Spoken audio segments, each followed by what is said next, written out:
Welcome to the deep dive. Today we are just jumping straight into the really big questions. I mean, the ones that probably keep you up at night sometimes. The universal ones, yeah. Exactly. Like, why is one person sad and another person just completely happy? Why is one successful and another feels like an abject failure? And the big one, health. Why does one person have radiant health while someone else is suffering from a disease that seems, incurable? Right. And the source material we're diving into today, it makes this huge claim that the answers to all of that, to the misery, the failure, all of it, lie inside the miracle-working power of your own mind. Specifically, your subconscious mind. That's the key. So our mission for this deep dive is pretty clear. We're going to unpack this whole idea of the dual mind and see if we can find the simple scientific techniques the sources promise. We want to figure out how you can actually harness this inner power to, create health, wealth, and happiness consciously. Okay, so let's start there. The mind is dual. It's made of the conscious and the subconscious. What does that actually mean? Right. It's not two brains, it's two functions. Think of it this way. First, you have the conscious mind. That's your reasoning mind. It's objective. So it's the part that chooses things, like what book to read or which house to buy. Exactly. It makes decisions. It's the captain on the bridge of the ship. Okay, the captain. And the subconscious. The subconscious is the engine room. It's the crew.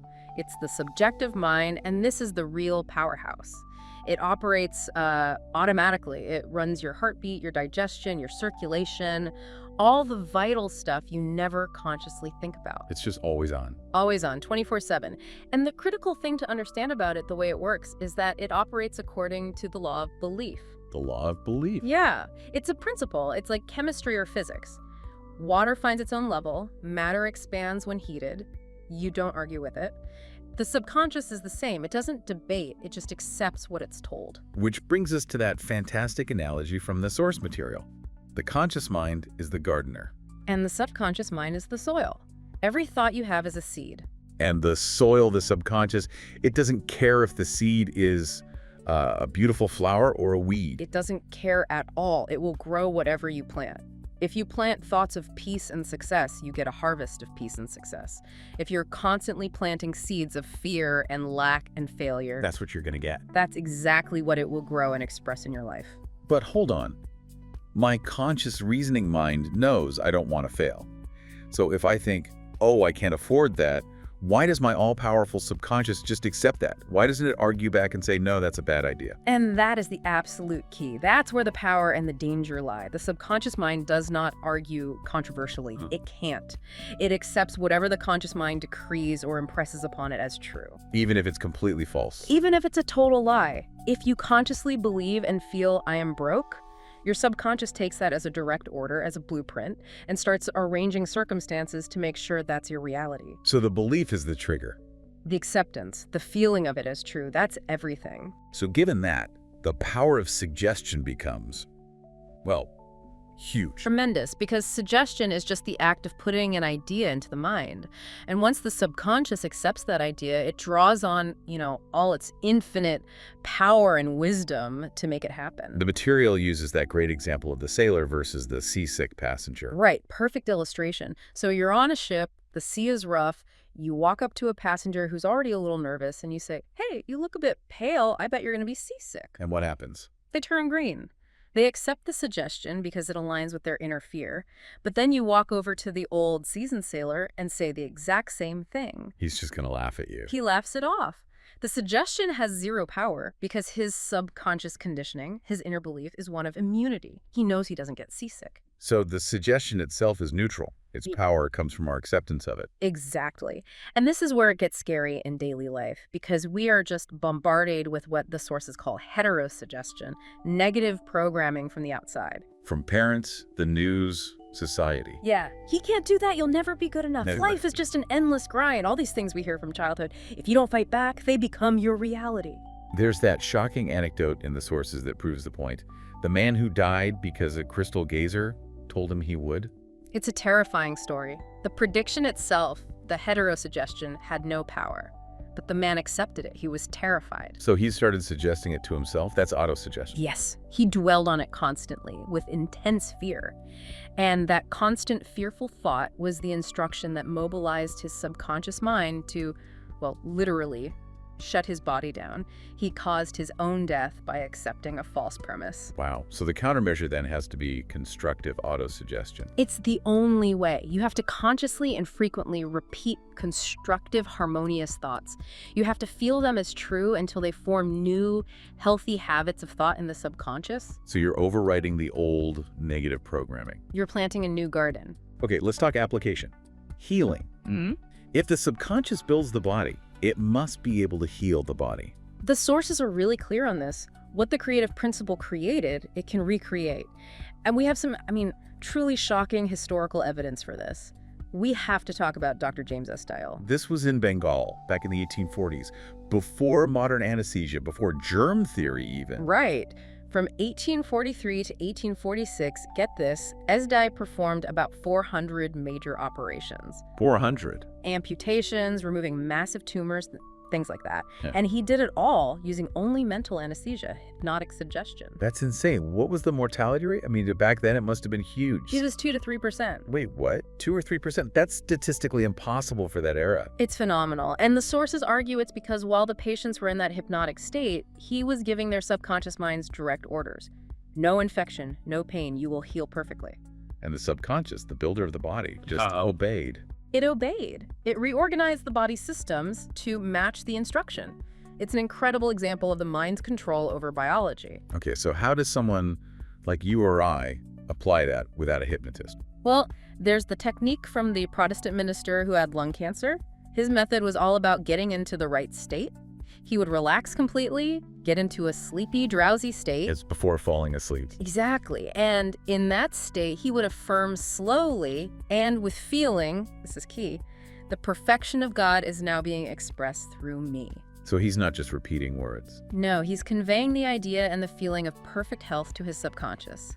The drowsy state lowers the resistance of the conscious mind so the idea can sink right in. And that feeling of conviction is what does the work. It's everything. Which brings us to wealth, because this is where a lot of people get stuck. Right. Affirming I am healthy is one thing, but affirming I am wealthy when your bank account is empty, that feels like a lie.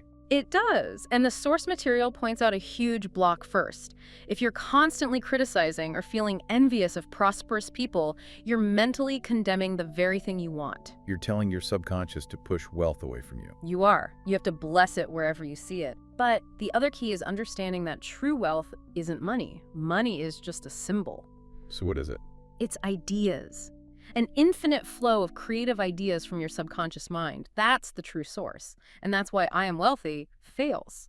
Your conscious mind hears it, looks at the bank account and says, no, you're not. It creates a conflict. So that's the workaround. What's the effective technique? It's the thank you method used by a man the sources call Mr. Broke. He didn't say, I am wealthy. Instead, he would relax and repeat, thank you, Father, for my wealth. Ah, so he's expressing gratitude for it as if it's already here. Precisely. He repeated it over and over until the feeling of thankfulness dominated his mind. He wasn't affirming a future hope, he was accepting a present subjective reality. And that feeling of gratitude is what convinced his subconscious, which then brought him a new, lucrative opportunity. That shift from wanting to having is subtle, but seems incredibly powerful. It's the whole game, which is why you need these specific techniques to get that idea across the finish line into the subconscious. We mentioned the drowsy state. The sources call this the Baudouin technique. Yes, getting into that sleepy state just before you drift off. It minimizes mental effort. It lowers the guard of the conscious mind. You just condense your desire into a short phrase, a little lullaby, and repeat it with feeling as you fall asleep. Like the woman who kept repeating, "It is finished in divine order," to solve her legal battle. She focused on the feeling of a harmonious end result. And that feeling is what the subconscious works with. This pairs perfectly with the mental movie method, visualization. The idea of act as though I am, and I will be. Right.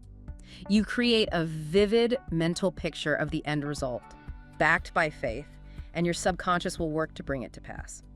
The story of the Russian prisoner is probably the most powerful example of this I've ever read. This man was in a coal mine in Russia. Yeah. A really hopeless situation. Facing certain death. And every night, he wouldn't focus on escaping. He focused on the end result. He vividly imagined himself walking down Wilshire Boulevard in Los Angeles. That's so specific. He made it real. He felt the American clothes he was wearing, he smelled the air, he heard the traffic, he lived it in his mind every single night. And that constant mental movie, that subjective reality. It set forces in motion that he couldn't have imagined. He eventually escaped, made his way across Europe, and was picked up by an American couple who, unbelievably, drove him right down the very boulevards he had visualized so perfectly. That's just incredible. But it highlights the need for conviction, not force, which brings up the law of reversed effort. A huge mistake people make. Trying to use willpower to force the subconscious. Willpower always implies there's a struggle, that there's opposition. It's like trying to remember something for an exam. The harder you try, the more your mind goes blank. Exactly, you're creating more tension. The answer is to let go. Relax. Trust that the answer is already there, and just let the subconscious deliver it. Effortless is better. And for breaking bad habits, like alcoholism. That's the law of substitution. A habit is just a compulsion run by the subconscious. Don't fight it directly, because that gives it your attention and energy. So you substitute a new image. You replace it. Instead of focusing on not drinking, you create a new mental movie. Imagine your child running to you saying, "Daddy, it's so wonderful to have you home." You focus on the joy and freedom of the end result. And by doing that repeatedly, you create a new constructive habit pattern that just overrides the old one. You literally rewire the compulsion. Okay, so let's bring this all together. The message, when you boil it all down, is pretty straightforward. It is. Your subconscious mind is always working. It accepts what you consciously impress upon it, good or bad. And your thoughts are the causes. Your life conditions are the effects. You are what you think all day long. And the power to choose those thoughts is yours right now. The treasure house is inside you. This knowledge of how your mind works, it really is the master secret of the ages, as the sources call it. You already have all the power you need. Which leads us to a final, really provocative thought.